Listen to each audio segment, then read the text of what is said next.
வரப்போகுது. எல்லோருமே வீட்டில் பலகாரங்கள் செய்ய ஆரம்பிச்சிடுவோம்.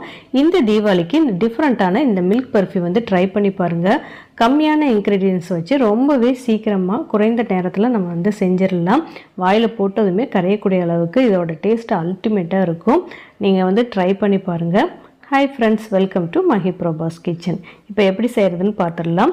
இந்த ஸ்வீட் ரெசிபி பண்ணுறதுக்கு நெய் தான் நமக்கு கொஞ்சம் அதிகமாக தேவைப்படும். ஒரு அரை கப் அளவுக்கு நமக்கு நெய் தேவைப்படும். ஸோ இப்போ வந்து நான் ஒரு 3 டேபிள் ஸ்பூன் அளவுக்கு நெய் சேர்த்துருக்கேன்.